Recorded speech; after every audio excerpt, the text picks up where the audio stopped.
yourselves!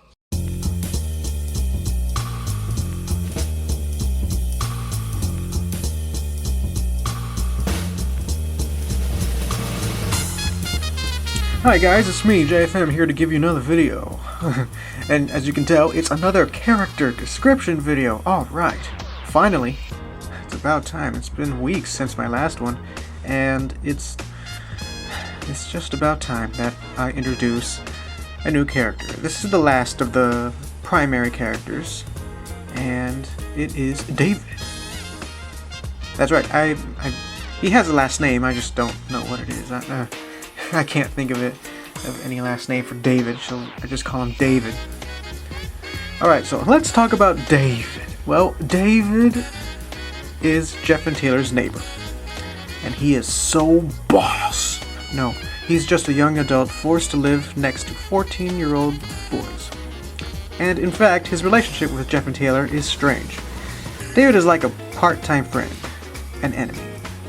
More of a friend, but no, he kind of hates to be seen with J&T and absolutely hates to be trapped in any misadventures that they spun. But who can blame them? David serves as the slapstick dummy of this comic. One second, David's watching his car, and the next second, Taylor accidentally kicks a soccer ball at his head. Jeez, David, if you hate living next to two teenage boys who bother you, then move. Actually, no. He likes the convenient location of his house. And Jeff's sister Cindy keeps him sane because they are practically the same age. I would like to mention that his house is in the shape of a Scope bottle, which is kind of funny. Who actually designed that? I don't know. Of course I did, but I'm talking about in the comic. I mean, you know, Jeff and Taylor's neighborhood is Rainbow Street, and practically every house is a different color. Jeff lives in the blue house, Taylor lives in the red house, and David lives in the green house. But I don't know why the green house is modeled after a Scope bottle. You know, the mouthwash. Very strange. Well, I would like to point out, yeah, that David is 19 years old and he lives by himself. But, yeah, that's kind of weird how a 19-year-old lives in a house. I guess his parents helped him pay for his house or something. Made a little down payment, like a monthly lease or something. Oh no, not a lease. What is it called where you pay a certain amount of money once a month for a house? Down payment? I guess that's what it is. I almost called it a loan, but no, that is not a loan. I mean, you could get a loan to pay for a house, but it's very tricky, and a lot of people can get tricked by banks and get into foreclosures and all that. But I'm just talking about weird stuff right now. Okay, where was I in my notes? Yeah, this is very funny. Okay. Yeah, it's green, like his car. Oh, I should talk about his car. It's his most prized possession. It's a green sports car with lightning designs. I read that wrong, sorry. And aftermarket parts. Now, I would like to point out that when I drew David's car, as you can see in the top left corner, it's modeled after a Nissan Skyline. But in the comic, I don't call it a Nissan Skyline. In fact, Nissan doesn't exist. I like to make up my own makes and models. It's just I don't know what that model is called. But yeah, David is so obsessed with it. I mean, he watches the damn thing like 3 times a week. 3 times a week, can you believe it? And Somerville isn't that much of a dirty place. It doesn't even rain that much.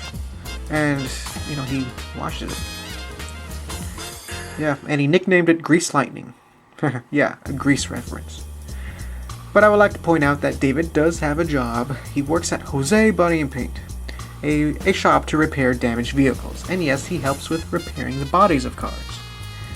Now, one little dumb fact about David is that he ate 23 pizza slices in one sitting. Now, were the slices small? I don't know. That's what he claims. Now, I should talk about his likes and dislikes.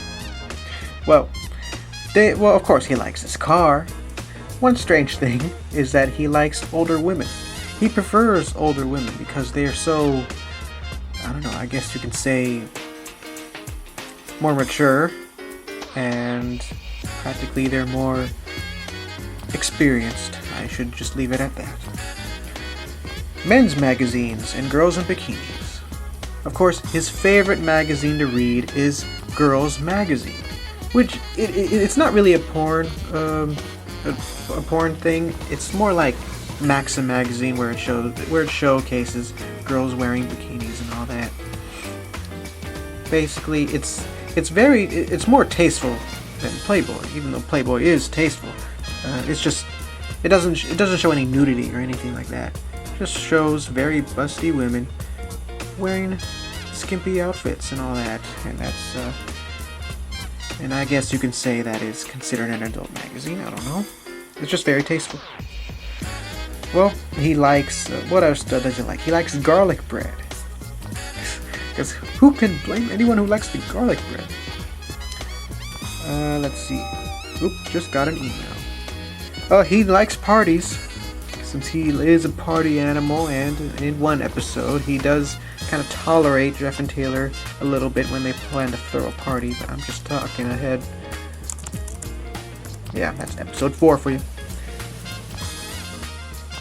What else does he like? Oh, that's it. I mean, of course he likes other things, but, you know, he likes movies. I guess he likes to watch American football. And what are his dislikes? Of course he dislikes Jeff and Taylor. He doesn't hate them with a fiery rage of passion. He just really hates hanging out with them, because he hates to be with kids younger than him. He wants to be an adult. He wants to be a man. He wants to hang out with hot women and associate himself with other men instead of boys. And you know, he practically hates children in general. Oh, one other thing that I forgot that he likes is fiery hot chips, which is just like flaming hot Cheetos, only with a different name. Okay. Oh, he also hates wasting money, because he lives in a very tight budget. That crazy David. He hates hair in the sink because he thinks it's disgusting. I guess you could say he has a fear of hair, in a way that it disgusts him, I guess.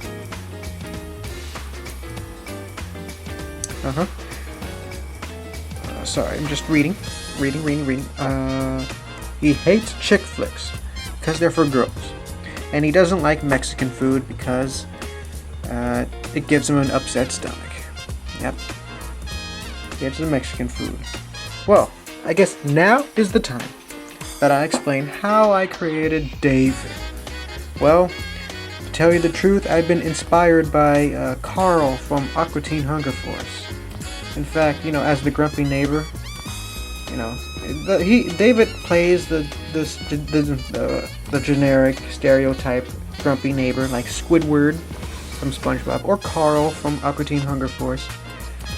In fact, yeah, David and Carl have the same exact accent. If you notice, if you read David's speech bubbles, I try to make him sound like he has a Brooklyn accent, just like Carl from Aqua Teen. Although I try my very best. Even when I first made him up, when I was like a freshman in high school, I really tried to not rip him off from Carl entirely. So that's what I tried to do. And yeah, where did I get the name David? Well, David was a name of a kid I knew in elementary school, which I kind of hated for no reason. I don't know why. I wish I could meet that David again and be friends with him or something. It was just a very immature time of my life. I guess you could say that. But yeah, I even went to an extent and make David my Pokemon rival in the Pokemon books. Yeah, in fact, way back then, when Jeff was the Pokemon trainer in my Pokemon books, David was his main rival. Just like Gary was to Ash, David was to Jeff. And David owned the Bulbasaur. So yeah, but now David is a good guy. He's not evil or anything like that. He has really good intentions and really is a cool guy. He just has a very short fuse with Jeff and Taylor. Oh, and one other thing. David never calls Jeff and Taylor by their names. He always refers them as bozos. So yeah, there you have it. There's David in a nutshell. Actually, in 10 minutes. So, yeah. Next character description will be, well, 4 in a row will be the West End girls, and that will be fun, because those girls are fun to draw and fun to talk about. So yeah. Alright, hope you enjoyed this video, and I'll see you guys later. JFM out.